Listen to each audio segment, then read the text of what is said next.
അപ്പോൾ ഇവിടെ മിക്കവാറും ശനിയാഴ്ചകളിലും രാവിലെ ബ്രേക്ക്ഫാസ്റ്റിന് കഴിക്കാൻ വേണ്ടിയിട്ട് സാൻഡ്വിച്ച് ആയിരിക്കും ഉണ്ടാക്കുന്നത്.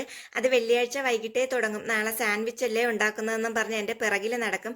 പിന്നെ ഇത് ഉണ്ടാക്കാനും എളുപ്പമാണല്ലോ. അപ്പോൾ ഇതെങ്ങനെയാണ് ഞാൻ ഉണ്ടാക്കുന്നതെന്ന് കാണിച്ചു തരാമേ. അതിന് വേണ്ടിയിട്ട് സവാളയും തക്കാളിക്കയും ക്യാപ്സിക്കവും ചെറുതായിട്ട് കട്ട് ചെയ്ത് വെക്കണേ. ഇതിലേക്ക് കുറച്ച് പനീറും കൂടി ചേർത്ത് കൊടുക്കണേ. ഞാൻ കുറച്ച് പനീർ ആദ്യം ഗ്രേറ്റ് ചെയ്തിട്ടു. അപ്പോൾ ഒരാൾക്ക് നിർബന്ധം അത് കട്ട് ചെയ്തിട്ട് ഇടണമെന്ന്. പിന്നെ ഞാൻ കുറച്ച് ക്യൂബായിട്ട് കട്ട് ചെയ്തതും കൂടെ ഇട്ടേ.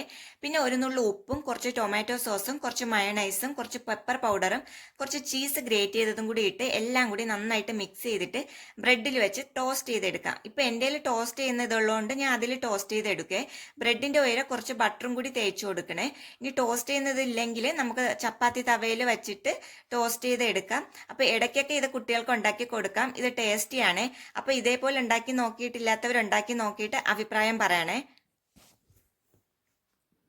നോൺ വെജ് കഴിക്കാൻ ഇഷ്ടമുള്ളവരാണെങ്കിൽ ഇതിൽ മുട്ടയും പിന്നെ ചിക്കനൊക്കെ വേണമെങ്കിൽ ചേർക്കാമേ. അങ്ങനെ ഉണ്ടാക്കി നോക്കാം.